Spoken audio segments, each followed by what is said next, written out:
Hello again, this is Doug, the 2-Minute Gardener. We're going to look at how to build a keystone wall. So, as you've seen in my previous video on walls, there's basically two different kinds of walls. There's a CMU block wall and a keystone wall.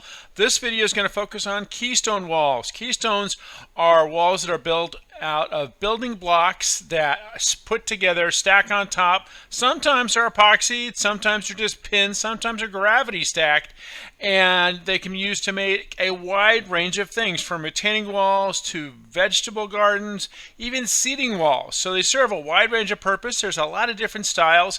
There are links in the video description and the comment section on the different kinds of walls available out there.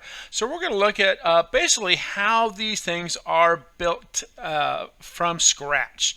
So getting started on how to build a keystone wall, and here's a couple more shots of examples of keystone walls before we get to the actual building of the wall. Lots of different fun uses, but let's get started on how to build it.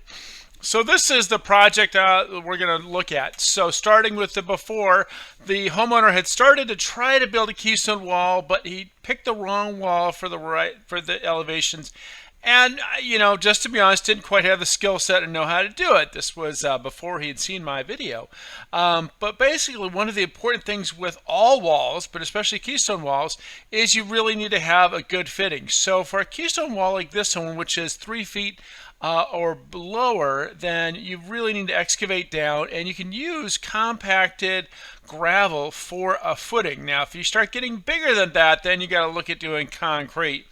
But it's really, really important that you have a very solid footing that is perfectly level before you lay it. And when you lay that first course or the base course, it is extremely important that that is perfectly level. It's very time consuming, but you have to really check each individual block to make sure that it is very level. By the way, this particular wall is being made out of Country Manor Keystone, which actually is rated to go up to 6 feet. Notice the holes in this one are holes that you can actually use rebar if you wanted to do a reinforced rebar wall. Anyway, the nice thing about Keystone is that it does come with this pin system, which adds even more stability. And then to really make it stable, the contractor is using this rapid set epoxy. Now, it is important to note that you don't need to use this epoxy when you're dealing with short keystone walls. And by the way, not all keystone walls have this pin system. Some of them, like I mentioned before, are a simple gravity stack type walls. Now, this again is Country Manor Keystone, which you can do without rebar as high as 3 feet. If you go above 3 feet up to about 6 feet, then you definitely want to do rebar, because you're going to be anchoring that rebar in a concrete footing, as you saw in the other wall video where I talk about concrete footings and using that, and it's really important. The nice thing about Country Manor Keystone is it has kind of this rustic style. It does come with a cap system, so it gives you a really nice finished look, and you can always just kind of custom trim the cap with a masonry saw, as you see right there.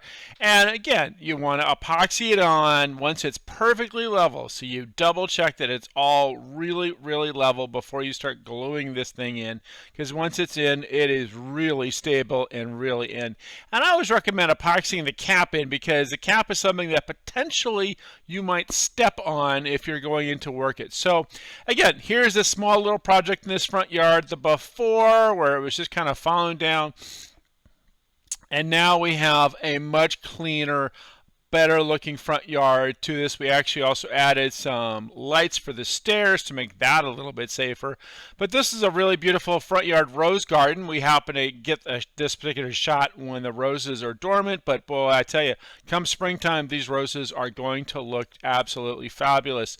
So there you go. That's how to build a really simple keystone wall for a front yard or backyard project. Hey, a big shout out to Unique Landscaping for all their help in making this video. They did a beautiful job on this project, and there's more information about them in the comment section as well. Well, that's all the time we have for today. This is Doug, the 2-Minute Gardener, saying if you enjoyed this video, make sure to hit that like button and subscribe to get more of my garden videos. Until next time, this is Doug, the 2-Minute Gardener, saying thanks for watching.